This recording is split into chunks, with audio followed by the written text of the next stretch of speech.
Welcome to the Lights Out Podcast. This is Chris Lights Out Lytle, and this is our journey to document the history of mixed martial arts. I have brought with me my friend, the MMA detective Mike Davis, and together we will preserve the history and hear some great stories from the world in the era of the no-holds-barred. Thank you and enjoy. Ladies and gentlemen, we have got a member of the founding fathers of that East Coast invasion of the UFC, a man that got his black belt before the age of 24, Pete Drago. What's up, brother? What's up, man? How we doing, man? Smooth. It's funny I'm doing this. I think I'm out of the. I've been out of the. How can I say spotlight for a while, man? Grinding with the family, trying to do my thing, with the kids. I tell you, grinding with the family is a much more important role than anything any of us would have accomplished otherwise. That's a fact. That's a fact.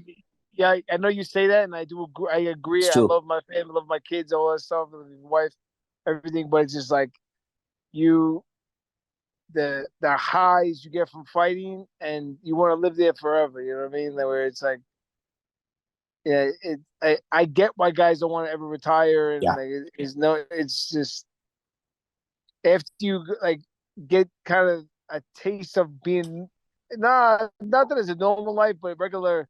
All right, go to freaking work, support your kids, do the basic thing, run like a nut, like try to make it work. This is I want to go back to running here, do autograph sign-ins, and fucking be here. Get punched in the face. Guy. Yeah, getting punched in the face. I mean? Yeah, yeah, dude. You know what I mean? All right, so were you enrolled in an engineering school and then dropped out to become a full-time fighter? I was going for my father is a electrical engineer.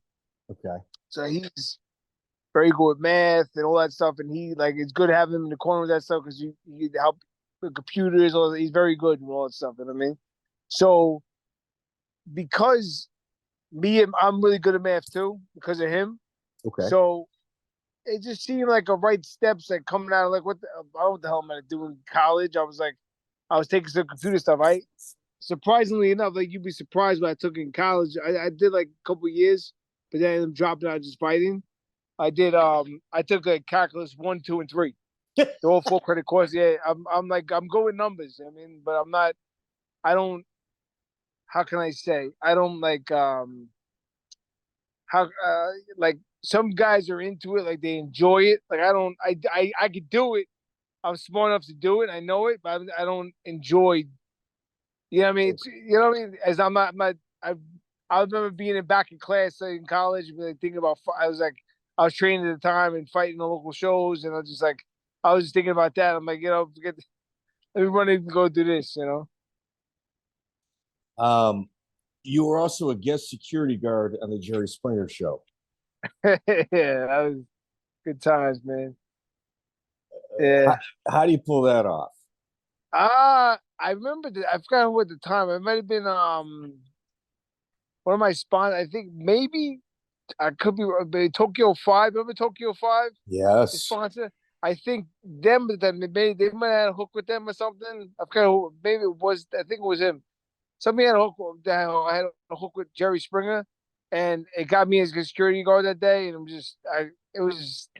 they told us you just go there, and it was kind of ad-libbed. You just go and try to break up the fights. It's like a joke. The guys you don't beat nobody up. It's like, all right, calm down, guys. It was a cool experience to see what happens there. It was mostly off-duty Chicago police officers. A couple of my buddies headed that detail up. Oh yeah, that's cool. And it was fun, man. It was good, but again, it's not like if you go in there, you're gonna be on TV. Yo, it was cool to be a part of Jerry Springer. So if you see some of these people on TV and they have shows and that, and you think everybody makes $1 million, and the other people that make money is Jerry Springer. You know what I mean? That's all they got to make money. You know what I mean? It's true. So where does your start in mixed martial arts begin? Man, I did martial arts as a kid. I was young. My dad put me in something called hot ring do. They breaking the board. It was like a taekwondo type of thing. Anyway, I remember doing that I was young. I forgot how old I was, like 8 years. I was young. I did that for a little bit, and then I got out of it. I didn't want to do it no more. And then years later, I ended up going back when I was thinking I was 14 or 15. I found um, Taekwondo, and I started doing that. Um, and I ended up doing that for a couple of years and got my black belt in Taekwondo. At the time, I was maybe like, 16. I was a kid at the time, and we had these white belts from Renzo Gracie's in the city come in and do our instructor, and they came in and they did like old school challenge match. You could punch, kick, do whatever you want, and they just took it. At the time, I wrestled 1 year, so I had some like so I took some of them down, but they just got choked triangles. I didn't know what the hell was going on. And this is going back like 97. It was something like that. Remember, UFC's around for a few years. Host Gracie already came out. We already knew about like what the hell it was about. But seeing it live yourself and getting choked by these guys, like, yo, man, if I want a guy like this on the street, it's like, or in anything, it's like everything you know, and you think you knock somebody out, whatever, they just choke the crap out of you. What are you gonna do? You know what I mean? So it was a humbling experience to learn jiu-jitsu, and then obviously I got hooked up with Matt's brother Nick, and Rodrigo Gracie had a school, Renzo Gracie's on Long Island. When I was 17 years old, I went to I started with them. I was a kid, and I just met a couple years after that. Matt was fighting at the time. He was when I actually first went to the grand opening, I think, of that place, I was like 15. I was 15 years old, and I didn't go back for like 2 years. I didn't even go back there. And then I seen a guy in the gym. I wanted to go do it again. I'm like, I'm gonna do it. I went there, never left. Started doing tournaments, winning tournaments, great jiu-jitsu tournaments, all this stuff, and got hooked. And then I remember when it was at UFC. I don't know, 30 something. Actually, when Matt fought, it sucks that it happened the way it did, but Matt fought Shorty Carter. Okay. It was down in AC.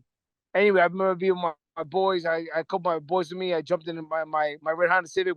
I drove down there like an animal. We going through lights, and I got there like right before the fight. Got there right on time and got to watch. Got to watch him like fight in UFC. It was cool to see. At that time, UFC wasn't what it is now. You know what I mean? It was like a different. Like, it was very cool to be a part of, but it wasn't like. That was UFC in the 30s, and they're UFC almost 300 now. It's a different time, you know what I mean?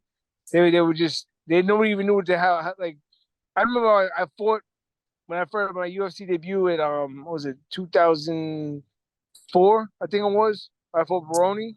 You fought Baroni February 5th, 2000. Oh, February 5th, 2005. That was 2005. Yeah. Right, there you go. I'm off. Anyway, so something like that. I remember fighting. I was at Manny Bay Event Center in Vegas, and I was a superstar in that whole week. And everything, like, everybody loves you, they're praising you like you're a star. And I got back to New York, and I was bouncy the next weekend, like at Casey or bar that's out here. Posh. And people know you, and when it's that, but it wasn't what it was now. I mean, people, some fans here and there, but it wasn't. UFC, oh yeah, that's like stuff in the cage. It was like a different time, you know what I mean? All right, so now it's big time, yeah. So when you started, Rob Kahn was kind of cutting his teeth. He was one of the higher ranked Gracie belts on the East Coast, like almost a true pioneer for the East Coast at that time. Did you roll with Rob? I never. I don't know if I might have met him back in the day a couple times. I don't really personally think I knew Rob because he was more Renzo Gracie in the city. Because Matt always taught for Renzo in the city. Mm-hmm. So I was a Long Island guy. I went to the city to train with Renzo and Danaher and all them like a handful of times. I didn't go. It wasn't easy for me to get there. To jump on the train, go through the. It was not a quick easy thing for me to always do. You know what I mean? At the time, Okay. But Matt grew up. He was always teaching the classes there for years. You know what I mean? He helped make a lot of those guys. I remember before they even came who they were, you know. Right. So you started with the Taekwondo background, but when you look at your style of fighting, you've got this incredible ground game. What people have said, but you very rarely used it. You almost kind of fell in love with your power. You know what it is, man? When I was, it's crazy, man. When you're out there and you're fighting at the time, I always didn't make the best decisions with that. Maybe I could have tried to use more takedowns and stuff. Maybe things could have went a different way for me.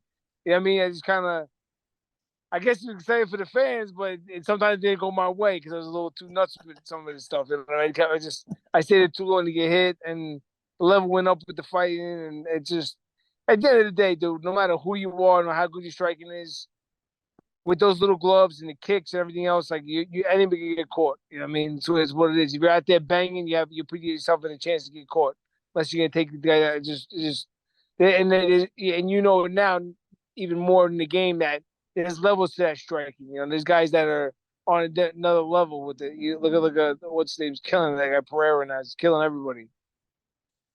So your first fight on record is June 28th, 2002. Vengeance at the Vanderbilt. Rob Biegley was your opponent. No, actually, it wasn't Rob Biegley. That was on the car. It was actually a guy named Vlad Kolikov. He was a Russian guy. He was like at the time was like 5-1-1. I remember.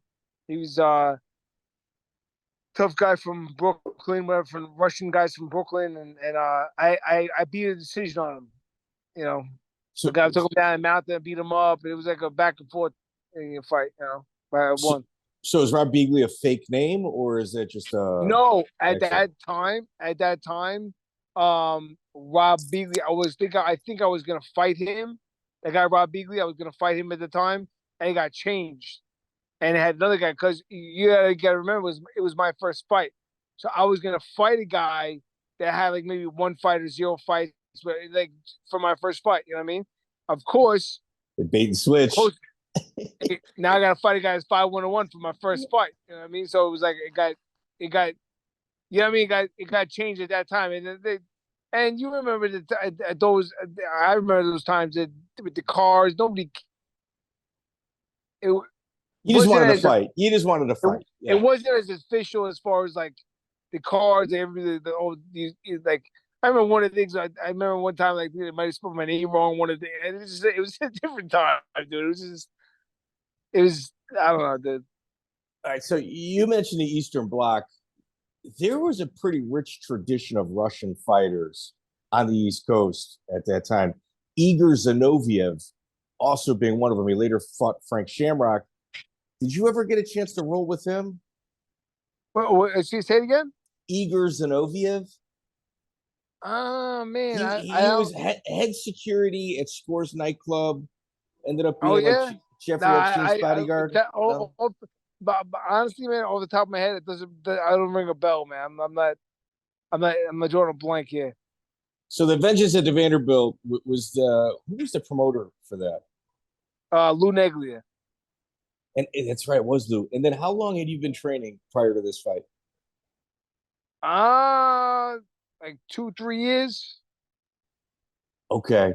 So you had you probably a blue belt? At that time, probably blue belt, purple belt, something like that. Because the first time I was able to find you cornering Matt Serra was September 27th, 2002, when he fought BJ Penn. Okay. So it's like, I mean, at this point, in my opinion, Matt Serra is way ahead of everybody else. Like his ground game and his ability to fight, people were specialists where Matt was incredibly well-rounded. And you got a young Pete Sell sitting in the corner. And you've only got, one pro fight at this point. Well, you got to remember the time. Like I was like, how can I say? It was just like right now. It's like the fight game is now. It's a different where everybody wants to be a fighter. There's so many guys doing it now because more like it's easier to do. There's so many events you can fight in. Back then, there was no events really to fight on, and you had to fight this and that. It was like me, Matt, and the kid Luke, Cummo. There was a couple of us. Yeah, it was. There wasn't really guys that kind of bring in like pro boxers and different guys to help us spar, and And sometimes you have sparring partners. Sometimes I remember Ray got in the ring with us one time, like Ray one time was sparring around because like with the boxing and stuff, because it's just like there was not always people to train with. It was just you know what I mean. So we just made it work, you know. Right. Luke Cummo, we had him on recently. He had talked about he had a bit of a falling out with the Serra team. Is it kind of like water under the bridge now with you guys? Would he be welcome back at the gym? That how about this? I'm gonna plead the fifth because I got it's not my business, man. That's Perfect. between I'm not saying, oh yeah, you know, he did this. I don't know the story. I don't know the whole story. Again, it's like me jumping in like it was my school and it's none of my business, you know. Right. Yeah. I respect Luke. I respect him. Like what he accomplished. He had said that you guys had legendary sparring sessions where me and Mel, there's times that me and him beat the shit out of each other. We had some wars, you know. He mentioned that he understood that he had a chin after fighting you in the gym. he knew he could take a punch. Yeah, we did. Luke was tough, but we had some fucking battles, man. We had a lot of gym wars. You know, he got to show in some of his fights. He was very good Thai boxer, man. He was good at putting it together. He could get his legs up there. He did very well, you know. No, he did well. And Lou Neglia, at those vengeance at the Vanderbilt, he would never advertise it was mixed martial arts, but he would just kind of slide you guys in on the undercard, like in between fights. You remember at the time they were making a big stink about it, about how illegal it was, and they were just because other states was going on. They were being more like sticklers about it. So what Lou would do is he would have a kickboxing event and sprinkle on some mixed martial arts fights, like 2 or 3 of those, but he would call them grappling exhibition fights. They technically weren't sanctioned, I guess, or whatever, but it was like at that time it was kind of illegal to do, and we made it work. And then finally they got to a point like they got shut. You couldn't get away with doing it no more. They put the kibosh in New York. You're not doing it, and that's it. You're not getting away with it no more, regardless of what you. You know what I'm saying? And then from then on, I started fighting in Jersey a lot for under Lou still. I kind of made a lot of my career under Lou. For sure. Well, he was the premier promoter around then too. Yeah. But as big as New York is, the fight community was incredibly small. And, you know, New Yorkers sometimes kind of are known for a little bit of an ego or, you know, an edge to their personalities. Yeah, I got it. You know, all you guys do it. It's great. I mean, it's a good selling point. And Phil Baroni was there at the time, and it seemed like there was issues from the beginning with Serra Longo and Phil. What do you recall about that time? I just don't man, I don't really know the ins and outs of it. I don't really remember exactly. I remember they had some. I think he even trained with Ray back in the day, Baroni. I believe he trained with him a little bit. And I just think that I know. I'll put it like this: I don't really know exactly all the thing that happened. I think he might have got punked. Matt had told me the fuck out of it. I forgot exactly what happened. I don't really remember the story, but he was just a bully. That guy, but forget like a straight up fucking not a good person. You know what I mean? Because I remember this other kid that my boy Tessa had a tanning salon. And by the hell, hold on, send it to voicemail. Oh, I still got you? Yeah, you're good. Yeah, he had tanning salon. I was trying to call it. I try to. All right. That's all right. Anyway, they but this guy had a gym next to mine. I used to go to the gym, and then one day I got to fight Baroni. I was at Hunter Academy. Matt told me about the Baroni fight, and obviously going through Matt and Ray, they convinced me to take the fight. We go win. Because at the time I was, not, I was like 5-0, and it was actually Robbie Lawler at the time got hurt. Got pulled off. I was last replacement for him, for that fight. And then so I took the fight. I remember walking into that kid with the gym, anyway, and he was telling me a story because he wanted me to kill the guy because I would just see the guy sometimes because I was by I go by the Thales. I go tan a little bit for fights, try to look buff for the fights and stuff. And I guess that kid was from Massapequa, and I guess Baroni at the time, like did something with him and put his head between the stoop and fucking like punked him and did. Dude, there's so many stories I can't even tell you. Like I've heard about bad stuff he did, like, as far as bullying and fucking picking. He was just a fucking douche. The guy was like, not like, not personally knowing the guy. All the stories I heard about the guy was just not a good person. He was a big dude. He was a big muscle head guy, and he knew who the fuck he was. He knew he could knock me, and he just didn't do the right thing as being a model fighter. He was a fucking asshole, the guy. From what everything I heard about the guy, yes, I don't like. I actually, it's funny too because speaking of, I knew how he is leading up to the fight. I remember him telling me, "Yo, I'm gonna knock his fucking." He's laughed. I took the fight. First of all, I remember at the time he thought it was a joke that I took the fight. And I'm fuck this guy. I'm gonna knock his jaw into the 6th row. This and all the shit he was saying. So I get to the weigh-ins, and we're at the weigh-in. I'm at this point. I went through all the nerves, all the shit. I'm just fucking pumped. Fuck like show his ass, this fucking guy, you know. And I go up to square off and put my hands up at the weigh-ins, and he comes and he drops his hands, and he comes up to you and even put his hands up and tries to punk me. So I put my hands down, I get right in his fucking face. You know what I mean? And I just looked at it, yeah, we'll see. And obviously things that went how they went. I'm happy because he was a stand-up guy at the time. I was just a jiu-jitsu guy, and I feel like I won the whole first round of striking, and he was taking me down. You know, he was the fucking wrestler, and I was a jiu-jitsu guy. Why are you taking me down for? You know what I mean? You're a striker, but I beat the shit out of you the whole first round. Well, what happened? You gonna knock my jaw 6th row? What happened, dude? You know?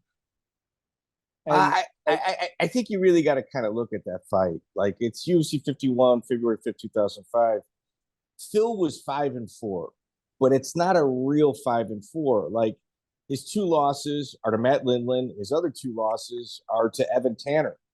Like you got a world champion and Matt Lindland, who world title contender, and they were close. And he fought exactly. And he fought them twice because they were born because everybody's worried about him getting knocked out. Yeah, it was a different exactly. It's not 5-4, 5-4. That's not no. It's very different. And like if you look at his wins, he's got a win over Dave Monet in like 20 seconds, and he beat Amar Suluev. Like Amar Suluev. Yeah, at that time Amar Suluev was a problem, and all problem was UFC champ. Murderer, like an actual murderer, not like he's a murderer. No, an actual murderer. Yes. Yeah, hell yeah. Yeah. You know what I mean? And you're taking this fight on short notice. There's bad blood. You're a student of Matt Serra. Matt, we've probably our highest viewed YouTube clip is Matt Serra just saying, "Hey, Phil Baroni's a jerk off. What do you want from me?" And that jerk off is now fighting Matt Serra's student. It'd have been a very proud moment for him. Yeah, no, for sure, man. It definitely. I'm happy that night went how as it did, because he was just such a douche, Well, it was like if you look at Matt's teaching, you're 1-0. You corner him against BJ Penn for a vacant world title. Like as somebody that's a blue belt, like that levels you up mentally because your second fight, Ted Govola, 6-0 with wins over Rory Singer, and like he's 10-2. I thought he was 9-0 at that time. He may have been. I'm just talking about his record online, but he ended up 10-2. I believe at the time he was 9-0. That kid, he was the these days they bring a comment. They have mass destruction. He was the mass destruction champion. That was the other event. He was the mass destruction champion. This and that, and they were just hyping him up and. The win over Rory Singer, like he's so 13-2. He ends his career. Like that guy literally could have fought in UFC, but life takes you down a different road. So that's your second fight. That's actually pretty impressive. But yeah, they always kind of threw me to the. Just the way things worked out, man. It was never like just an easy guy had his first fight or something. It was always something that it turned. It was First guy I fought was 5'1", second guy I fought was like 9-0. It was just like it just happened that way. It was never. I didn't get like a warm up fight like a one guy. No, and I'm gonna prove that. Like, so for instance, you're 2-0, two guys that are absolute studs. Derek Johnson, you beat him by armbar. That's what you're supposed to do. But then your fourth fight, Chris Liguori, future UFC vet, it wins over Eric Oganov, Matt Brown, and Dorian Price. Dude's a fucking stud. Yeah. Now Liguori's a tough kid. We had a good war the first fight, and then the second fight we had another war. He won around and ended up dropping him in the third. Yeah, he won by rear naked choke. I choked him. I dropped him. Yeah. Then you get the call for Phil Baroni. Well, at the time, I want to tell you at the time because I remember this distinctly. It was like maybe January or whatever it was time. There was a show in it was called Euphoria MFC or something. It was Russia. I used to work there. Russia. It was Russia versus USA. I was there. It was all USA guys versus Russia. Yeah. What? I was there. Oh, you were there at that one. I was gonna fight on that card. Anyway, I was starting to get ready. And I was gonna look at me getting an opponent, and all of a sudden, then Lola got hurt, and I got the cause of the old Huntington Academy at Matt's Academy, and they called him about that. Yeah. So. Yeah, I used to work there. It was my first traveling show, Euphoria, and then I worked for Bodog right after that. I'm gonna turn this. I look like I'm gonna rob somebody tonight over here. Yeah, but dude, you look like you're in a witness protection program. Yeah, I am. So you go get Liguori. I mean, Liguori is as tough as they come. You fight him twice. Get called to the UFC. And then your second fight in UFC is UFC Fight Night 1. Dude, that's as old school as it gets. The first UFC Fight Night. Yeah, and that's like it's so crazy, man. How my career went to with that stuff because there was such like how can I say big moments where if a couple things went my way, man, it could have been. I could propel. Like there's so many guys I fought that fought for UFC titles. I was like so close a couple times, but you kind of get lost in the mix because you're just like it just didn't go my way, and like I pushed the next guy. You know, and it's crazy how that game is. You know what I mean? Well, here, Nate Quarry, he's 7-1 with wins over Drew McFedries, Loden Kincaid, and Shoney Carter. Like he's one of the prodigies out of Team Quest. He's like their horse.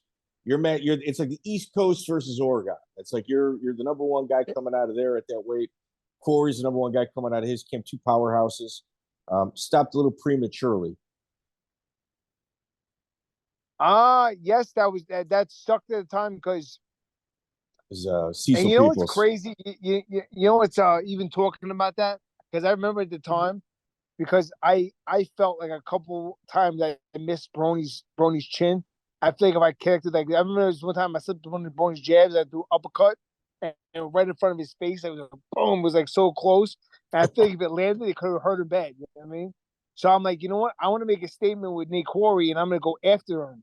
But if you notice, when I fought Baroni, I was playing that more that back game when I was kind of like playing more the boxer and staying on the outside, and which I should have stuck with more with Quarry, where I kind of was too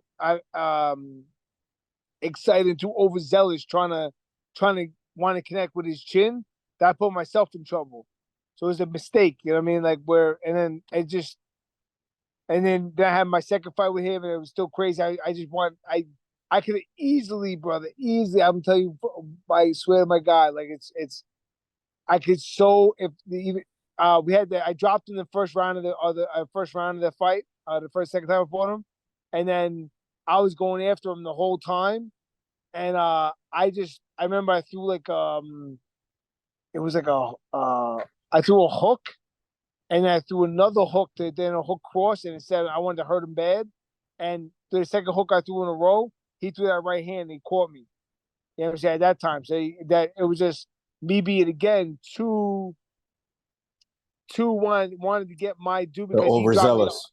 Overzealous. Well, really, because he got me. He dropped me I dropped in the first round of the second fight, but I wanted to end him. You know what I mean? I didn't want to just be I'm not beating this guy on decision. I want to fucking end. But me being that way, nobody gets to understand that part because it didn't happen. You know what I mean? Like the only reason I got caught is because I was trying to fucking end him. But again, nobody gives a shit. You know what I mean? It's just you were like caught between an entertainer and getting your win bonus. You know, it was. Yeah, it's what do you do? It's Cecil Peoples in that fight. He like jumps on Quarry and like he's laying on top of him for like a really, really long time. Like it was fucking weird. It's weird. You were also Cecil Peoples. I remember that guy. It's funny. You were bouncing at Posh nightclub at that point. Yeah, old Posh days, man. It's just funny. So you're fighting in the UFC, fighting in Posh nightclub. I can't even imagine getting recognized there. You know, like. Nah, yeah, a lot of funny times over there, man. Good times, you know. I was actually at that time in my life. I did security for like 5 years. I bounced all different bars and stuff. That place I bounced at, I used to work the VIP. I worked the door, like the outside door for the VIP. So all the guys that had the tables in the VIP section, I let them out to like smoke. I let other guys would come by and buddy. I got a buddy and try to get. All right, you got 5 guys. It's gonna be this buddy. I'd hustle people. It was like it was a good gig in that sense, But they shut that whole place down. They ended up putting at the Garcia Hotel. They put condos on the top roof. So once they put the condos up, they shut the club down. That's it. That's a wrap. Yeah. Lou Neglia always fought you hard though. Like Landon Showalter, if you look at his record, he's always a B-side. So every single win he's got, he's not supposed to have. And he's coming off a win against Drew Fickett and Steve Bruno. Landon Showalter's fucking legit, dude. I don't give a shit what anybody says. That guy's legit. Yeah, Landon was tough, man. I mean, even that's the other guy I wanted to beat. Like I beat him, but I wanted to like. It's so crazy, man. The fight game, you want to be a finisher. You know what I mean? And sometimes, like, because you try to finish too much, you don't get what you want. It's a hard lesson learned in a fight game. You gotta just let certain shit just happen and try to set guys up, and whatever it happens is gonna happen. So the Ultimate Fighter season 4, shortly after that. When did you know you made the show? Was there a moment when you said, "Aha, I got it"? What do you mean? Well, when they ask you interview questions, was there a certain question that they asked you where you're like, "Boom, I nailed that one"? I'm on the show. You know what? They will interview for that thing. It's just like I don't know. I just didn't even. You got to remember, man. It was what season are they on the Ultimate Fighter now? 36, 37. Exactly. That was season 4, brother. They didn't even. There was just a different. Like they were interviewed. They didn't have like a slew of guys that actually fought and had person. I remember talking. I forgot.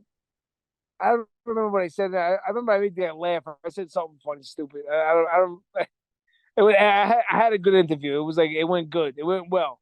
Well, I wasn't worried. I wasn't worried about not getting picked. I feel like a lot of guys that came there, I feel like a majority of them got picked. It wasn't that many guys that were able to audition, and like it was like there was maybe half of the guys didn't get it, but it wasn't like 100 people that came. It was a different. So it was a different. It was more who's not on the show than is on the show. Because there were so few people. Like there wasn't a huge amount of people. You have to realize my season 2, my season was also the comeback season. Yeah. So it had to be all guys already in the UFC. It was already in the UFC. So it's even smaller. Yeah, you know what I'm saying? So it was not like Joe Schmo could just come and has fights. You're in UFC, you ain't getting the fucking interview. You know what I'm saying? So it was even less to pick from. You know what I mean? You had an interesting season. Jeremy Jackson got kicked off of it. Did you get along with him? Yeah, he was cool. I mean, I had no problems with the guy. He was. What was he down south? What was he from? Louisiana, Texas? No. He was a California guy that jumped over the wall. Yeah, okay, yes. Oh, yeah, that's right. He jumped over the wall. He's in prison now. He's been in prison for like 20 years. To see a girl or something at that time. Yeah. Yeah. Well, what the fuck did he do? He kill somebody? What No, dude, it's crazy. Like, he had a girlfriend. This is what I was told. He had a girlfriend of like 5 or 6 years. She had a whole bunch of kids from a whole bunch of different dads. He was in love with her. They would always have these domestic issues. She accused him of rape. He said he's innocent. He goes to court. He goes to court right before they read the verdict. He said, "Fuck it, I'm out of here. I'm guilty." The female head juror gave a news. She went to the news and said, "We all found him innocent." Yeah, dude, it's crazy. His story's nuts. He just like, I got to get the fuck away from her. Send me to jail. Yeah. And wait, hold on. So how many years did he get for that? Like 20. What the fuck? For what? For doing what? Dude, he's getting out soon. I think he's getting out in September. Oh my God. Yeah. He's been in a lot way that long. And dude, you can see like the female juror on YouTube like pleading her case. Like, this guy doesn't belong in prison. Like, it's an actual juror on YouTube. That's fucked up, man. I hear that stories now. It's fucked up, man. That's 20 years of your life. It's fucking that's horrible. Yeah, his mom just passed. Yeah, his fucking mom just passed. He's getting out in like 3 weeks. Fucking horrible, man. Yeah. Yeah, tell me what's up. It's fucking bad, man. Yeah. Yo, this guy too is in jail now. Who's that? Baroni. Yeah, dude. So here's the situation with Baroni. He's got no teeth. The guards beat the shit out of him. He's down like 80 pounds. And like, what you said? You said he has no teeth. You said? No, the jail guards beat the shit out of him. It wasn't the inmates; it was the guards that did it. Oh wow! So he's down about 80 pounds, and he's in a jail in Topeka. So I used to live like in that general area, and I know his attorney. And the attorney told me, she's like, the toilet flushes once, maybe a day, definitely every other day. The water's turned on for very little time. She's just like, nobody deserves to live in these conditions. And like, he doesn't speak any Spanish at all. And he's in jail for like almost 3 years. So he's got some brain issues. He's not learning the language. He's a foreigner. Everyone's fucking with him. The dude's living in hell. That sucks, man. Yeah. But then he killed the girl or something, right? Yeah, he allegedly he beat the living shit out of his old lady, who really, I mean, not that it matters or not, but she really wasn't a model citizen either. Not that that matters what took place with her, but like, yeah, two really bad people found each other. I think that's what happened. Yeah, it's fucking bad. Yeah, I remember hearing a story like he was like, "Oh, I went to get her a cigarette and she came back, she wasn't breathing." I had some fucked up. I don't know. Yeah, hit her head. Who knows? Yeah, I'm just saying. I'm not saying right or wrong. Otherwise, I mean, nobody wants to see a guy in jail for that long and get fucked, especially in jail, like Mexican prison. Fuck that. You know what I mean, no, but it's just like I don't know, man. Like I'm like. Just by like if you wanted to be like I'm a good dude, like I mean if you wanted to be a fucking dick, like if you're a trained fighter, you could be a fucking asshole if you want to be. I could go by this all fucking smack. What are you gonna do? It's just life. I mean, just if you, but to be humble and to be like a warrior, like in a sense, like a warrior in the garden, like you're just a guy, like you could handle yourself. There's no reason to be a fucking dick. You know what I mean? And then I'm not there's so many instances where I personally know people that had problems with that guy, and then he had problems with so many fucking people with the team, and he just was not a good egg in this. And I'm not again, and this is I didn't remember half the stories. This is a lot of shit. And I remember just not being a good person. So it's like not saying that he deserves to be where he is, but like, dude, like You're not surprised. You're not surprised. No. I'm just like I don't. I'm like, all right, bro. Like how you ended up in fucking. I mean, I took you in Mexican jail, but it's like, dude, the way you always lived your life. I mean, come on, dude. Like, eventually, you think you wake up one day, like, I'm not gonna do this no more or something.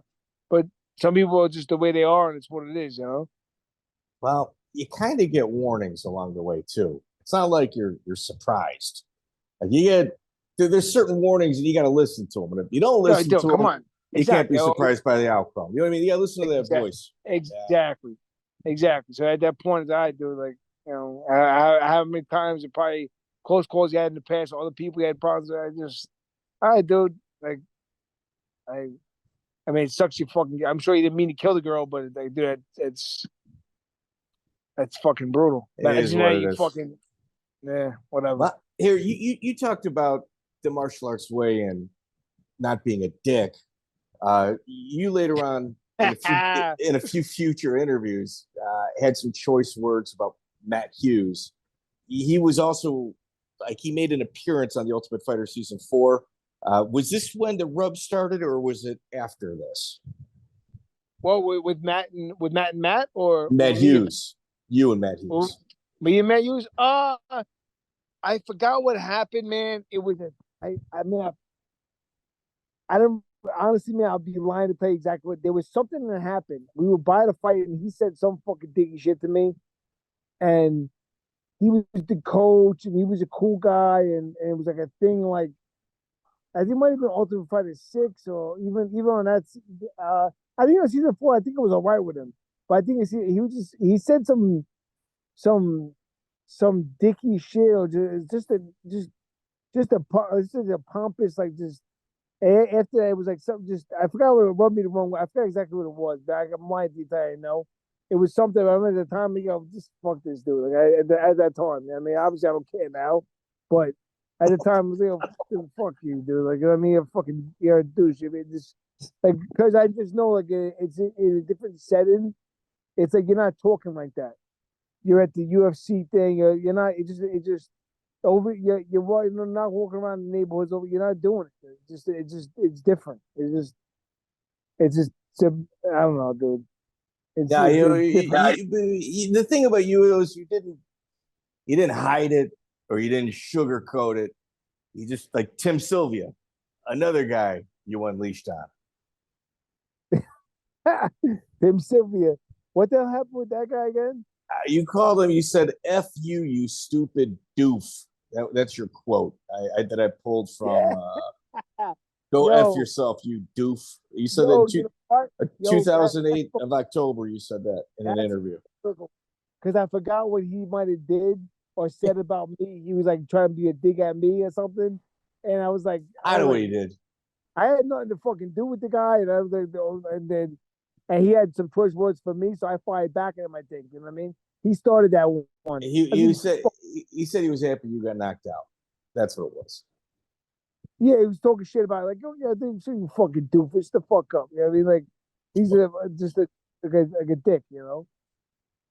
Like, what do I say that? You're happy I got knocked out? How about this? How about this? Go fuck yourself. I don't know. Fuck you. You know, I don't care. Well, he said, okay, I'm happy you got knocked out. Oh, yeah. All right, good night to see you, too. What the fuck am I going to say? You know what I mean? So on The Ultimate Fighter, you beat Charles McCarthy. You guys nicknamed him Captain Miserable. And Travis Lutter. Travis Lutter's fucking tough. Captain Miserable. She was just terrible. Why? I mean, they do this. He just do this fucking thing, man. He's like, yo, white in the sky. I'm here to bring the rain. To rain on the children. And he did the whole fucking scene. It was fucking hysterical, bro. Fucking Captain Miserable. And then your legendary fight with Scott Smith, like in terms of like holy shit moments. Ben Askren, Jorge Masvidal, Kevin Randleman, Fedor. This is up there. This is up like Gray Maynard and fuck. And that's another thing too. Like even with that, bro. Like I'm kind of an idiot too, man, because I feel like I made the mistake of running on a fight, and I made a mistake obviously in a fight. But I'm more of an idiot, honestly. Not even opportunities maybe having and not pushing to get that fight again.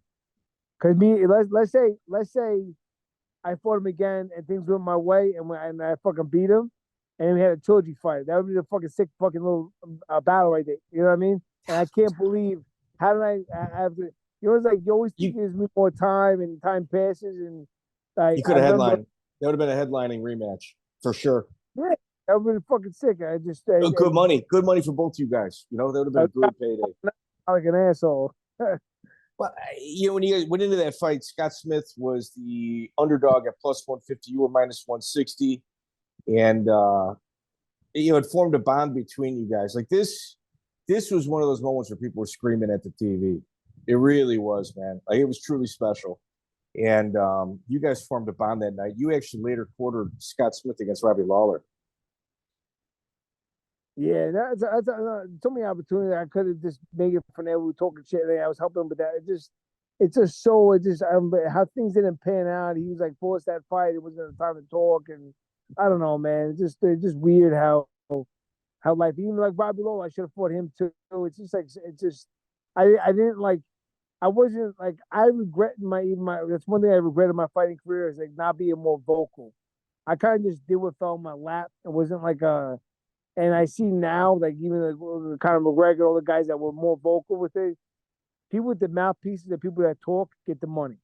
Yeah. So if you want to be a more vocal guy and be like that, you're gonna get more, even if you're a fucking very good fighter and you don't really talk much, you're not gonna get the clout that the other guy like a guy like obviously kind of made crazy money, and because of his mouthpiece, he got the money he got for those fights, and he brought money in, and he put ass in the seats. That's what sells. And there's how many fighters you say that are better than him? There's a million fighters that are better than him. But he had the good left hand, and he sold the fight, and it just had all the stars aligned when he fought. You know what I mean? At those times, he called it, he's gonna knock his guy out. He did it. You know what I mean? You can't rewrite that. You know what I mean? It's what it is. You know. Well, here you say that, but you seem to be kind of always work lightning strikes, because even after that, which was an incredible performance, like there was no loser in that fight. Like it was that lit. Stephan Bonner and Forrest Griffin lit the internet on fire with what they did. That was like a second wave. That fight, it was holy shit. I do appreciate that. Yeah. I also remember the time, like you gotta remember this going back. We got on Spike TV. It was pretty cool on Spike, UFC and stuff. It was getting bigger. I remember at that event, because I remember they covered us. It was like, I forgot what event, what news channel, it was like CNBC or something. It was like one of those MSN news. It was something that was the first time that they covered an event, a UFC event. It was pretty cool being like interviewed by them or something.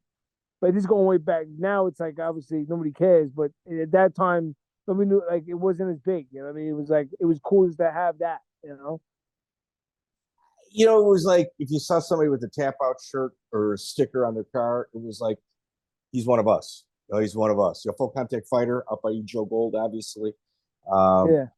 It was like we were a good community, man. Yeah, it was pretty cool. In fact, at UFC 69, April 7, 2007, you fight Thales Leites, who's 9-1 out of Nova União, absolute fucking savage. I remember, it's funny with that fight, man. I remember going into that because I remember BJ Penn praising that guy. He's a new freaking thing as far as jiu-jitsu and stuff, and it was so on a different level, and I was so bad. I just wanted to shove up their ass and choke that guy, and I made a mistake, I think, in the beginning of that fight. I mean, you remember Luke fought that Luke knocked out what's his name? Luke stuck somebody out that night. Tyson. I got a fact checker. Tyson, check that out. Keep going. Yeah. Anyway, can you still hear me? Yeah. You got low for some reason. I don't know. You're covering your speaker. That's every once in a while. Is that what it is? Yeah. It's okay. You sound low. I don't know. Tell us latest. So anyway, yeah. So I remember him punching like towards me. I was trying to punch him, and he gets you by the cage. Anyway, so he was trying to take me down, and he wasn't going to take me down. I felt at the time, man. I felt like confident he was in the way, especially when he was going for it, and I had a guillotine choke on him. I had no guillotine choke. And I'm like, yo, I was like, fuck this. I had good head on guillotine. I was confident. I jumped guard with his fucking neck, and I had him. I had that motherfucker. I was up by the cage show. You know what I mean? There's like in the beginning of the fight, and then he ends up getting out. He goes, oh fuck, he got out. Then the rest of the round, he's ground and pound on top. He's a good jiu-jitsu guy, and then obviously things started going his way at that point. But imagine the beginning of that fight. I defend the first takedown. He starts getting scrambled, trying to go for the takedowns and catching him. The whole fight could be different there too. But you're hearing this from me now, and like, oh, you wouldn't even think that of what it was at the time. But if you look at the beginning of the fight, there's no reason the guy was getting me down, and I fucking jump guarded on the fucking guy because I had his neck. But at the same token, if that guillotine went my way, imagine I choked that motherfucker, the prodigy, imagine I got his neck and he fucking actually put him to sleep. That fucking guy, it would be like, oh my God, I can't believe fucking pizza and put the guy to sleep. You know what I mean? Well, I made him tap. You're right. You tapped a black belt, right? From a prodigy out of Novo and Yao. But yeah, you lose a decision, and then you wind up in Matt Serra's corner to fight George St Pierre. Well, you remember it's all three of us that night. Me and Luke were prelims that night. Luke fought first. I fought second, which so Matt dealt with both the highs of the fucking Luke winning, then the lows of me losing. He was in the back, and he's like, fuck, he went out there with a good head. And it could have helped him better mindset going out there, who knows, dealing with all this fucking emotion, dealing with everything, just say, fuck it, let's go. And he went out there, he fucking said, fuck you, and thank God that shit went his way. You remember at that time, that guy was fucking untouchable. And he was untouchable even after Matt. But that guy, that was impossible to do that, George St Pierre. And he caught him with that right hand. Like, yeah. Well, and not for nothing, I got beat the fuck up that night. I got grounded. You look like a pumpkin head. I got grounded pound. My head was lumped up. I was fucked up that night. Right. You know what I mean? So my face is all fucked up, but I was so overcome I was happy for him, man. That was a big fucking accomplishment. That was like, you look at like a time like that, obviously when Wyman knocked out Silva and like him doing that to Pierre, that was a fucking two biggest upsets of all time. You know what I mean? It's like they're up there. Okay. Here's the thing about Matt Serra and his gym, and Ray Longo, obviously. It is a travel gym, but the guys that you're mentioning, yourself, Matt himself, Weidman, these are guys that started there. Like they became world champions at the same gym that they started at. Yeah. Even like right now, like I actually the only reason it's like the whole thing with a lot of like Aljo and Aljo Marab. Aljo's another one. There are three champions that started there. Aljo and Marab got houses in Vegas. They bounce back and forth now. They do their thing out there. But the reason why that whole thing happened at the time, remember with the reason because of the COVID. The COVID started that whole fucking shebang and then ended up turning into a good thing anyway, But because of COVID, everything was shut down. I remember they had the gym, we were sneaking in the back, they're training there and everything, and that was a crazy time with that COVID, man. Yeah, Matt's pre-fight interview, he says, I pray that GSP takes me lightly, which GSP later admitted he did. That's pretty cool. That was one of those fuck yeah moments, Yeah. Yeah, I mean, with Aljo, you guys got 3 world champions out of there. Out of a gym where, I mean, people travel to go there, but that's homegrown talent, man. Oh, 100%. 100%. Yeah, pretty impressive. The Nate Quarry rematches after that, that's where Cecil people seem to be laying on Nate Quarry for an eternity. That's that fight. And you later turn up at the Ultimate Fighter season 6 as a coach. You're teaching Brazilian Jiu-Jitsu. Longo was teaching striking. You guys didn't even have a 4th coach, Matt Serra. You guys had an option for a 4th coach, and you passed on it. Man, how about this? I didn't even know that. Yeah. I didn't even know it was an option. I didn't even know. No clue. Yeah, Joe Scariola, he was the first pick. He ends up leaving the house because he's homesick over his old lady. Did he get kicked out of the gym, or did he leave the gym as well after he left the Ultimate Fighter?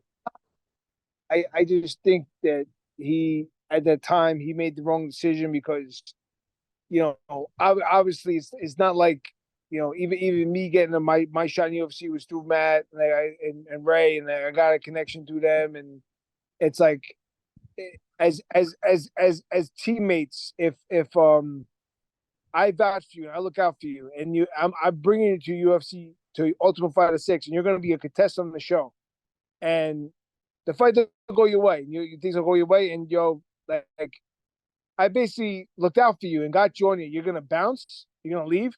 You're gonna help everybody else train. You're not gonna you're like a little selfish. You know what I mean? It's like, who knows what happens later on? Maybe something else that you never know. You know what I mean? You could do.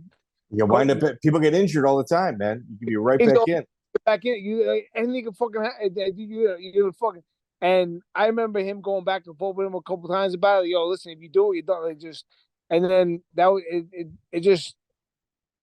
Again, he did what he did. I don't know what to say. It's a crazy. I don't know why he chose to do that, but that's what that guy did. Shortly after that, though, you got your black belt, Mike Pigliomini, Detective John Monahan, Damian Serra, Nick's twin.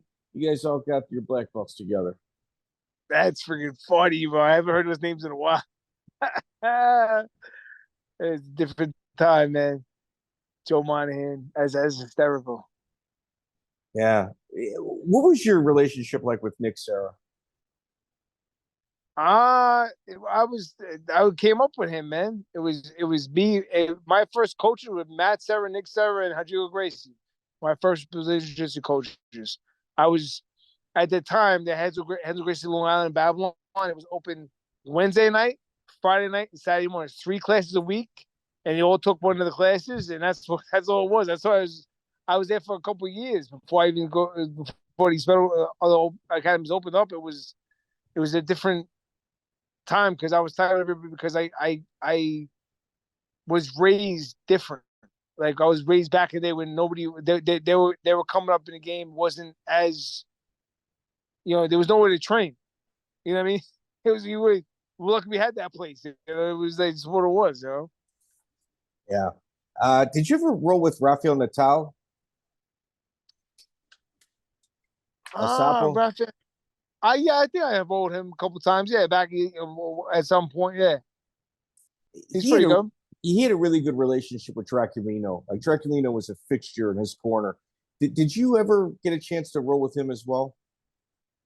Nah, man. Out of Texas, Gracie Baja out of Texas. He was always in Natal's corner. Yeah. No, but Rafael Natal and all the guys, because a lot of them were Hens in the city. So, like I told you, I was a handful of times. I went there like maybe 5 to 10 times. I was over my, like, I didn't make it prevailing to always go there because I wasn't. I was a Long Island guy. I was more like, I was just training. I was going to Rays. I was going to Mats, and that's where my life was. Matt Serra as a coach, how would you describe him? As a coach, I mean the guy's how can I say the proof's in the pudding, man. He like the guy show up for the guy, you do good. You know what I mean? Just they man Ray good coaches, and it is what it is because Longo's wall at his gym with all the guys he's coached with 2 biggest upsets all the time, 3 champions. He's how many fighters you have been in UFC? I mean, the pedigree and what they kind of, now, not that it's still not that place, but it's like, Longo's has his own place, but has his own place, and everybody, not to go different directions, but they, like, over the years, but together combined, they have built such a plethora of fighters. If you talk about New York, and there's obviously UFC fighters that aren't from our gym in New York, but if you talk about the biggest upsets all the time, all the top dogs in UFC, it's homegrown talent from our gym. It's from 100%. You can't even have argument about that. No, absolutely. And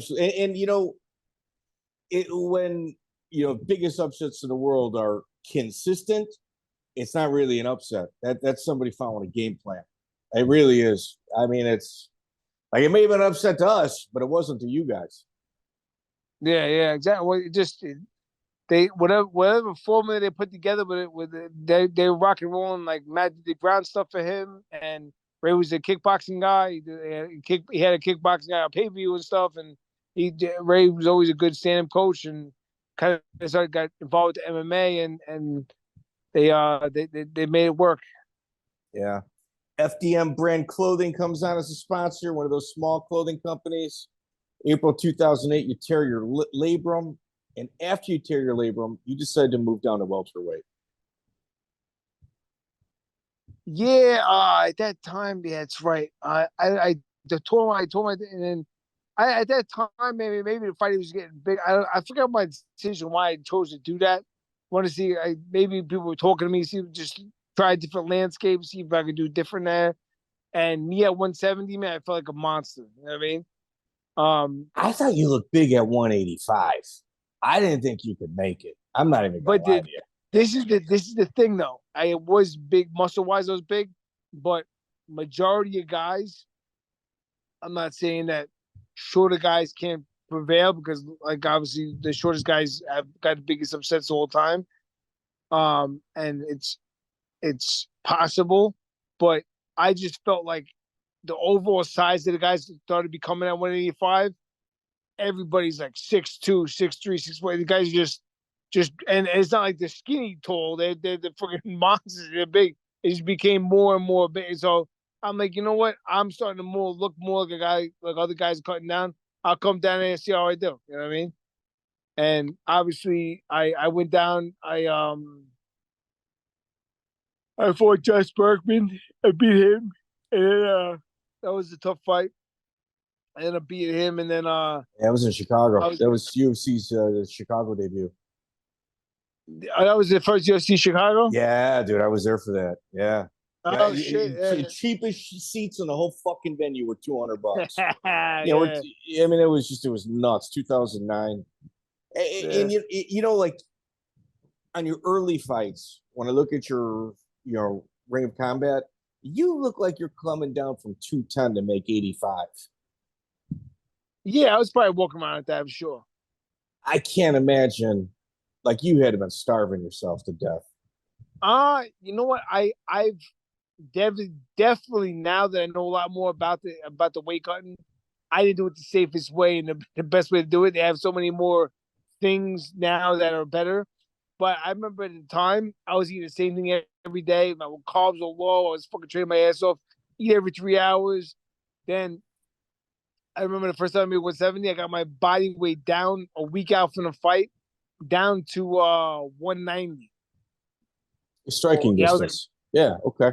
190. But I'm talking about like shredded, man. I'm talking about my triceps had like striations going I was shredded. I mean, like shredded, like abs on abs, was retarded looking. You know what I mean? And I still had 20 pounds of cut. You know what I mean? Your striking distance, yeah, but it's you know what I'm saying. So it's like, so I started doing that. I remember at the time, Mike Dulce. Actually, what's his name told me, Kenny Florian actually helped me out with that, with the water loading, and years ago, and you had to drink. You had to drink two gallons on it was 2 gallons on Sunday, 3 gallons on Monday, 3 gallons on Tuesday, 1 gallon on Wednesday, then on Thursday a half a gallon up to 24 hours before the weigh-in. So you have a half a gallon before not drink for 24 hours, and you piss out. It's amazing because you have low sodium that week. You piss out like 6 to 7, 8 pounds of water. You piss it out. So now, instead of cutting 20 pounds of weight in the sauna, now I'm cutting 12, 13 pounds of water in the sauna instead of 20 because I pissed everything out. It sounds miserable. It sounds miserable. It sounds miserable. And I'm sweating. I'm fucking cracking one. Can I have a fucking carb? Can I have a carb, please? Yeah. Cell looks like he's had hard times. Yeah, you're going to be a crackhead for sure. 100%. Yeah. Picked up some habits. Yeah. I was also at your fight, UFC 96, when you fought Matt Brown in Columbus. Dude, Matt Brown is a traditional dude. He's a traditional slow starter. Here's what I'm gonna say for that fight. Me going into the fight, okay, it was obviously at the time, bro. It wasn't like really I wasn't like in the best. I mean, I dropped to 170, got my win, but I kind of had to make a statement, brother. And then this is a good tell throughout my career is that not saying I always did it the best way and was the smartest fighter, but I went for the shit. So I wanted to go out there. If you look at, I remember who the fuck did he fight? Matt Brown. A couple fights that I watched, he wasn't like that big knockout guy. I mean, he had some. He wasn't known for that at the time. I kind of, not for nothing, I think started Matt's fucking confidence and making his career what it is. 100%. I started his. He because at that time he wasn't who he was. I mean, he was for the fights I see, and there's a whole backstory to that shit too. It don't even matter, but the kid I was training with, fucking helping him in Vegas and whatever. He started with a head kick, and you blocked it, but it looked like you were a little bit buzzed from it. Yeah, caught me a little bit, and then Yves Levine didn't help out. Started the fight, stopped the fight, started the fight. That was a little weird too. Yeah, I don't remember that. I was fucking just. It was. I got caught, bro. Just what I didn't get my speed back under me. I was going for the kid, and I didn't want to say his name, but I'm not gonna. Look. I'm not the guy. Say it. Say it. Listen, I'm not the guy. I'm not the guy to make excuses. Okay. I'm not saying it wouldn't have happened. I'm not gonna say this. It wouldn't have happened. But it happened the same way. The fight. I'm not saying make excuses about the fight. What happened? Do you remember the kid from Ultimate Fighter 6, George Soteropoulos? Of course. Okay. That guy. Okay. When, dude, literally, I think who beat him on the show? Maybe it was Tommy Spear. He was on Tough 6 with Tommy Spear. Yeah. I think he got knocked out. I forgot what happened to him. He lost the fight, whatever it was. I was cool with him in the house, and I was training him a lot, got him better at a lot of things, take them to fast, so many things I helped him with. Anyway, so got cool with the thing. At the time, dude, he was literally almost in tears because he had to go back to fucking Australia. He didn't have a place to train. Dude, I took the guy under my wing. I was living at in a house in Westbury and Nassau. And my friends, I was like in a room there, and somebody's in my boy's house, and they had a free room in their house. I let him live there for free. And he just come there and fucking live. I took after him like almost like family. I looked out for the guy. Anyway, he helped me too though. Like I would train every day. We go run with him. I got for all the fighter 6 years Australian kid. He came back to New York with me. I helped the kid a ton, and helped him train for his fights, and he told me to train for mine. I made the whole cut with him. We trained my ass off. He might even, I don't know if he can corner. He might even corner me for the Berkman fight. We were big training partners for that. Anyway, so obviously I won the Berkman fight, and I don't remember what happened. There was there was disagreement with them with Matt and Ray and George. They had something. And remember the time we treated the guy like family. We brought him in, and we were kind of like tight neck. And you're with that team. You're against us. You got to bounce around, being a Creon and going training. And he didn't feel the same way. He can do what he wants or whatever. And we kind of like. I think they took offense to like how he was. He didn't get K that he wanted, even though at the time he was a hurt puppy dog, lost his fight. We nursed him back. I fucking lived with me, trained every day, got him back to fucking winning ways, and Ray helped him a lot, Matt helped him a lot, and the guy was supposed to go back to Australia, came back to New York with us. You know what I mean? He would have had nowhere to train. We gave him a whole new outlook on life in a sense. I mean, looked out for the kid. Anyway, so I was very tight with him because he was living with me at the time. I trained him every day, and that guy knew me like a fucking book. You know what I mean? Obviously, because I was with him all the time. Yeah. Anyway, so I remember he called me before that fight, for the Matt Brown fight. He calls me, and he was asking me if he'd come and be in the corner with me, to be in the corner again, which wasn't a bad idea at the time because obviously he's fucking great. Yeah, And at he the knows time, you. Yeah, he knows you. yeah, Yeah. no, but he's already in the outs with us. He's in Vegas now. He's doing his own thing. He's whatever, and he's out there with who trains in Vegas, Matt Brown, all the guys that he's out there. You know what I mean? So I had to be honestly tell him that I obviously I got Matt and Ray's back. I'm not gonna they gave him they looked out for him, brought him in, and now he's want to do his own thing. And all right, go do your thing or whatever. That's it. He chose. Yeah. You chose. We already looked out for you, boy. Now you can just you're gonna get what you get. Sleep in the bed you made. Yeah. I'm not gonna after Matt and Ray gave him the boot. I'm like, yeah. Oh, you're in Vegas now? Yeah, come. Yeah, you know what? It's all right. Come corner me. It's cool. I'm not gonna do that. You know what I mean? I'm even though I had no problems with the kids, it's what it was. You know what I mean? So I told him, yeah, man, it's not gonna work out, dude. I can't do. I just told him no. So I believe at the time that he took offense to that. Anyway, I found out through the grapevine afterwards, things that like because he was out there. I don't know what gym it was, whatever. What UFC? I thought it was the Extreme Couture he was at. Extreme Couture and or Tap Out. It was one of those two. There's a couple of them. Syndicate, there's a couple of them. Anyway, but Matt Brown at the time was always over there too. And so that guy George is around him, and I'm not saying that he helped that motherfucker out, but I remember a lot of things came to light, and people would talk to him.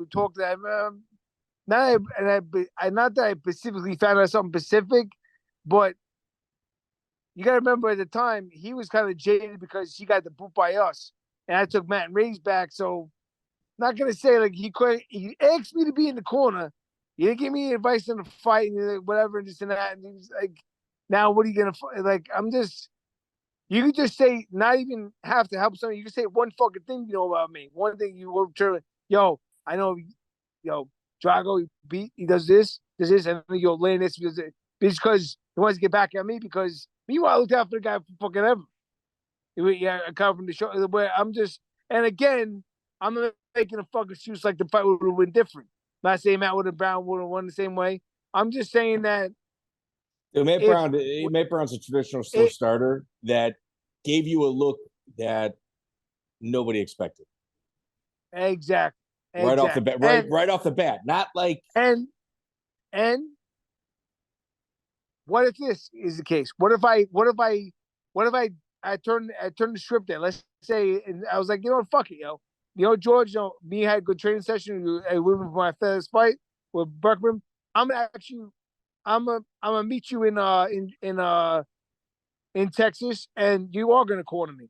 Imagine that. Imagine that.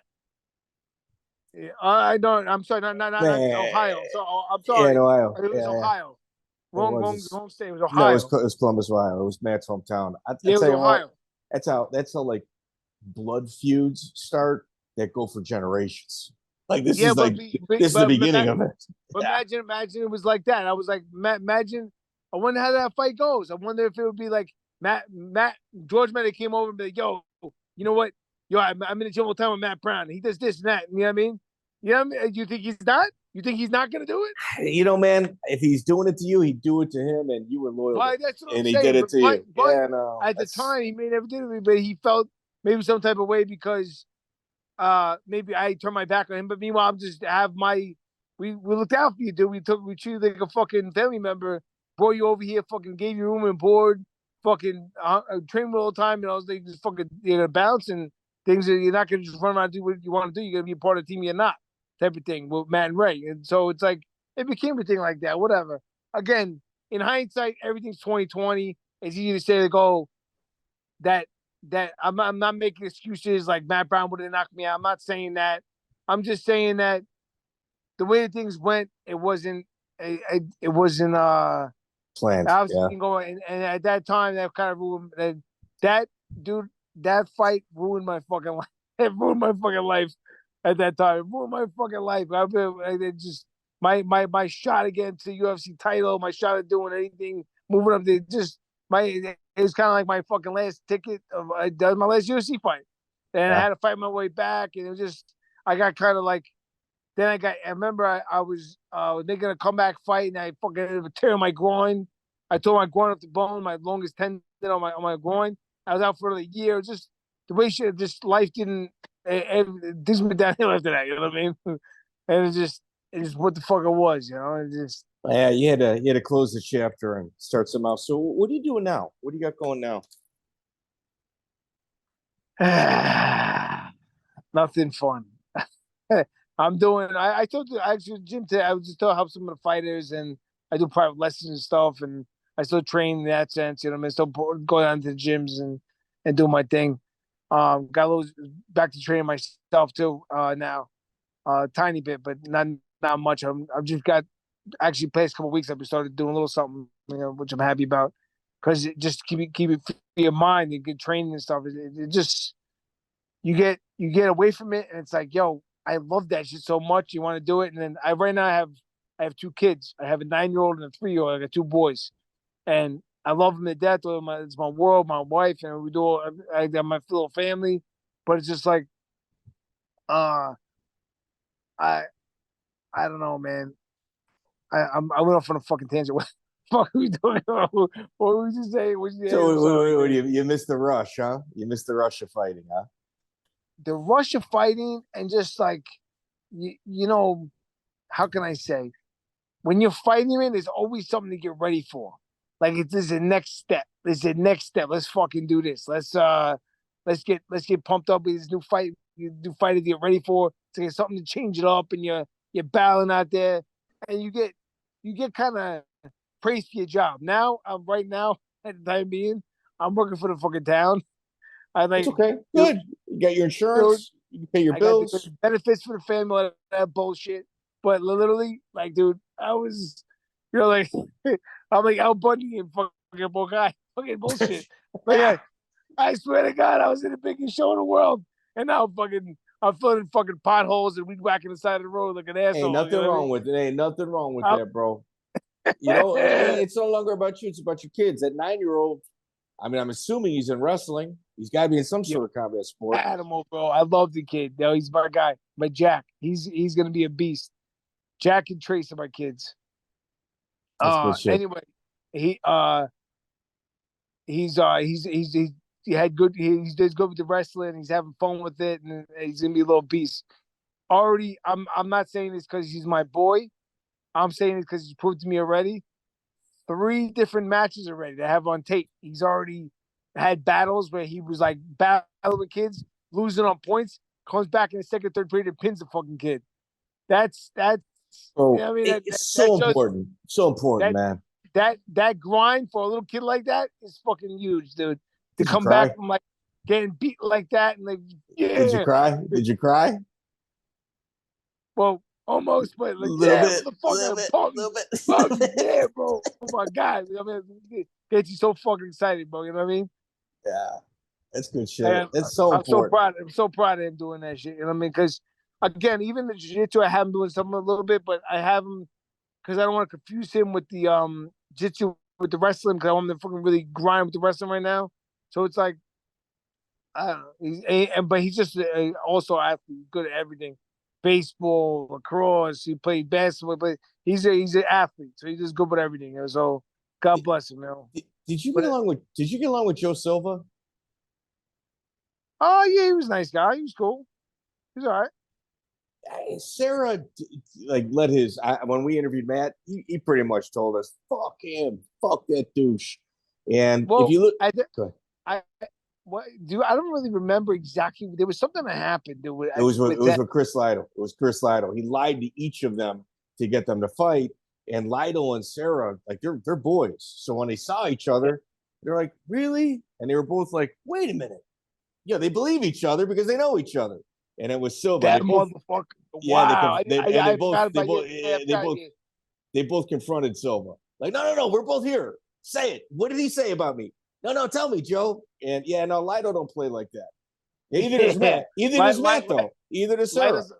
Because Lytle was a good, like the country guy, nice guy, man. Like, good, like, just, I remember we were in the house. He's like cooking us like the chicken or something. He made like some chicken with like the leg. It was fucking good. Like, he's like just a nice guy. To always like you wouldn't even like the guy was a fucking killer fighter, but like he's just a nice fucking dude. You know what I mean? Like the fact that he think he run his mouth, there's no way. You know. Yeah. And the fact that that's fun. I forgot about that with Silva. Yeah, that was but me personally myself, I never had no trouble with Silva. I don't know. You know what I mean? L.A. Kenta, he was a dick to L.A. Kenta as well. You know, Joe Silva was? Well, here, like, what they would do is they would tease him with, yeah, you don't get fight of the night bonus because of this, that. They did it to him like 3 or 4 times in a row. And then they had like a fighter summit. And he goes, man, fuck you. All right, I ain't going. You know, I got some family stuff where I'm sick. And then he posts pictures from the beach. So then Joe Silva said, okay, well, the next 4 fights, you're not getting a fight of the night bonus either. Like, I know L trashed his hotel room. There was a lot of shit. Like, I got L, I think, probably on Friday. I'm recording him. I can't wait for L's interview. There's lots of stories in the whole camp, the Serra Longo camp all the years, all the guys. There's so many fucking guys, you know. You guys had a good thing though. Weidman, L, Joe. You know, even L was top 10 in the world at one point. Like, it's fucking nuts. Crazy game, man. Yeah, absolutely. Absolutely. John Danaher. We'll close with this. John Danaher, when did you realize that he was special? The guy is first of all, he goes way back with Matt. Yeah. Because when I believe Matt was just one of his coaches when he was coming. I'm pretty sure Matt was a coach where like taught at Henzo's and like met down would come to the game and he was like a bouncer like in the clubs in the city and just like a New Zealand guy and but that guy was obviously smart as he is.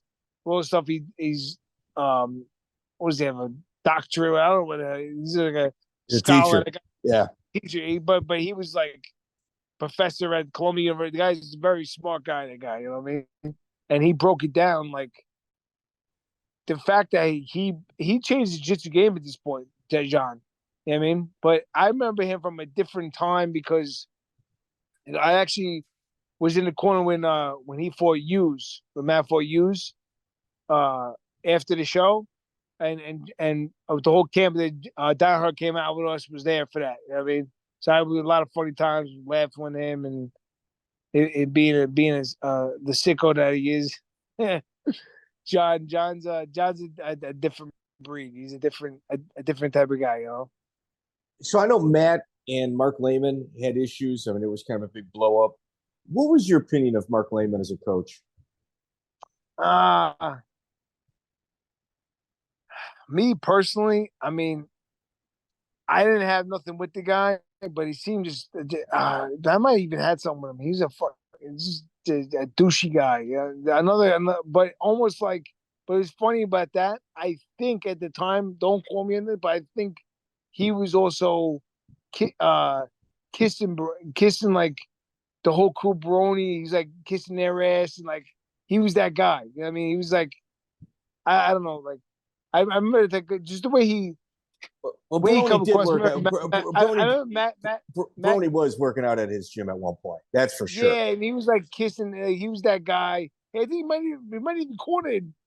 I think he Baroni did. versus. He did. Yeah, he did. Yeah, he was like, so he was already kind of in that world and being that guy. So for me, it was like, I never did want to deal with the guy already because he's always a douche.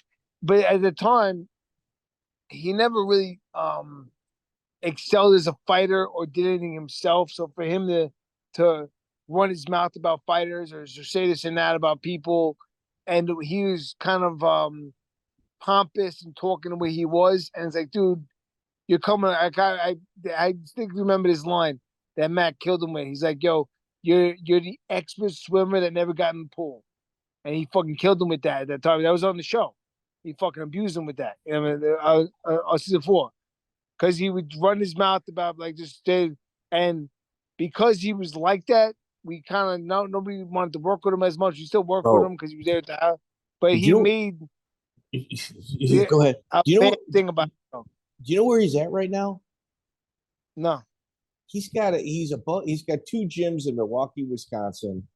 One's above a bait shop. Dude, he's in Milwaukee, Wisconsin. One of the greatest jiu-jitsu coaches, like in the entire country, is in a small gym in Milwaukee, Wisconsin. And like Chris Brennan, we've had Chris Brennan on. Chris and Mark. I remember Chris Brennan. I remember him. Chris is, I mean, in our interview with him, he's like, I have been in fist fights and street fights, with Marc Laimon. Marc Laimon knows how to fight. Why he didn't fight that day against Matt Serra? He's like, I don't know. Even if you lose, you still gotta, like, you kind of got called under the carpet and he didn't answer. Like, you kind of have to at that point. Yeah. Yeah. I know, it would have got broken up right away anyway. Fuck it. It is what it is. Yeah, I don't even know. Yeah, I don't even know the exact of everything with that, but it's just, he just was, it was, I don't know. Marc Laimon might be a fucking really cool guy. I don't really know, but the way he came off on his show, he was nice and he was cool with us and everything, teaching. But some of the stuff he would say sometimes came off like a little douchey. I think he might be on a spectrum. Yeah. Yeah, like a little, like just a little, like, spectrum. Like think who he is. And it's one thing, first of all, it's not cool. Even if you're a good fighter, let's say you're a really good fighter, and you come off like you're a fucking dick and you think who the fuck you are, you can say the guy's a fucking dick. But if you're coming off like a dick and thinking who the fuck you are, and you've never even done anything, it's like, dude, like how could you? It's stupid. You know what I mean? Like, why are you? And you're around, like, you see the guys who are on Ultimate Fighter 4. He had fucking Pierre as a coach. Randy Couture was there. Chuck Marc Laimon was a jiu-jitsu coach. Yeah, how many Hughes came in? There was a fucking Rich Franklin. Franklin came in. Chuck Liddell came in. Like, there was so many guys that were legends there, and this guy's just a guy acting like a fucking, like, dude. And then I'm not, because I personally didn't have nothing with him, like, as far as a confrontation with Marc. Marc was like nice to me. I didn't understand, like, it just, but at the time, like, he had choice words and acting like a dude, like, dude, you're around all these guys are fucking mobbed to 40. Why are you talking like that? Or why are you acting like? Yeah, I mean, again, I'm not. I don't give a fuck either way, but it doesn't matter. But I'm just, yeah. I'm how can I say, setting the story about like why that went down the way it did. You know. Yeah, and Matt had every right to say what he did as well. Pete Sell, man, Nick fucking came through for me, man. I've been trying to get you for a minute, so I really appreciate it, man. Thank you. Yo, Nick is awesome, man. I said, how do you know Nick? You know what, man? We just kind of met through the podcast, and we exchanged a couple. I'm a history guy. Like, I do MMA history. This is like our 250 some odd episode where we super detailed. We go through people's careers. We kind of like write a book for somebody. We talk you through a book, and cool. Nick's a good ass dude, man. He's a friend. Never met him. Never met him. Really? Wow, no, dude. He hooked me up with Mario Sperry. Hooked me up with you. He's got L. Yeah, the guy's awesome. The guy's awesome. Yeah, he's the real estate guru. That guy. Yeah. So, Pete, go back to your family. I've taken a shitload of your time, man. Thank you, sir. I appreciate it. First of all, hold on. I thought you said. I think you just. Yo, go back to your family. I gotta take a shit. No. Oh, this is looking great. Man. That was earlier. I'm like, that's the way to end the interview. Anyway, Pete, thank you so much, brother. Good talking to you. Thank you, man, my man, and good luck with everything, brother. Appreciate it, man. Thank you, sir. Take care. All right. Ladies and gentlemen, that was Pete Sell. So Nick, the real estate guru, nick.com. His email address very similar to that as well. He hooked that up. We got L.I. Ayakinta coming up. All right, here's the thing. We got this guy named Michael Green, Mississippi area. He has got all of our videos, including some of our lost videos from YouTube. He's got them on Spotify. He's also got everything registering with the numbers through Chartable Digest.